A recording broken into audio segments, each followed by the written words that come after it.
Sorry, ഈ വീഡിയോയിൽ നിങ്ങൾക്ക് ഉപകാരമുള്ള ഒന്നുമില്ല കേട്ടോ. ഇതൊരു ചോദ്യം മാത്രമാണ്. നിങ്ങളുടെ ബിസിനസ്സിൽ എന്തെങ്കിലും ഒരു പ്രശ്നം വരുമ്പോൾ അത് ഇങ്ങനെ ചെയ്താൽ മതി എന്നുള്ള പരിഹാരം പറഞ്ഞു കൊടുക്കാനോ, ഇതൊക്കെ എങ്ങനെ ചെയ്യണം എന്ന് ചോദിക്കുമ്പോൾ അതിന് നല്ല കൃത്യമായിട്ടുള്ള നല്ലൊരു ആശയം പറഞ്ഞു കൊടുക്കാനോ ഏറ്റവും ബെറ്റർ ആരായിരിക്കും? ചോദ്യമല്ല കേട്ടോ. അത് ആരായാലും അവർ ആ മേഖലയിൽ നല്ല അറിവും കഴിവും എക്സ്പീരിയൻസും ഉള്ള, അവർ ആ ബിസിനസ്സിനകത്തുള്ള ഓരോ ചെറിയ കാര്യങ്ങളെക്കുറിച്ചും വളരെ കൃത്യമായിട്ടും അറിവുള്ള, പ്രധാനമായിട്ടും ആ ബിസിനസ്സിന്റെ ലക്ഷ്യത്തെക്കുറിച്ച് കൃത്യമായിട്ടും അറിവുള്ള, സ്ട്രാറ്റജിക്കലായിട്ട് കാര്യങ്ങൾ കൈകാര്യം ചെയ്യാൻ കഴിവുള്ള നല്ലൊരു മനുഷ്യനായിരിക്കും.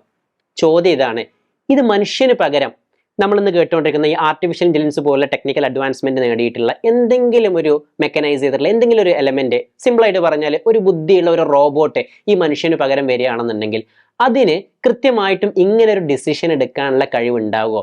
നേരത്തെ പറഞ്ഞ എല്ലാ ഫീച്ചറും മനുഷ്യന് പകരം ഈ റോബോട്ടിന് കൃത്യമായിട്ടും കൊടുക്കാൻ കഴിയുമോ? ഉണ്ടെങ്കിൽ ഏതൊക്കെ തരത്തിലായിരിക്കും അത് ബിസിനസ്സിനെ എഫക്ട് ചെയ്യുക? നിങ്ങളുടെ അഭിപ്രായം സമയം ഉണ്ടെങ്കിൽ താഴെ നിന്ന് കമന്റ് ചെയ്ത് പോവുക.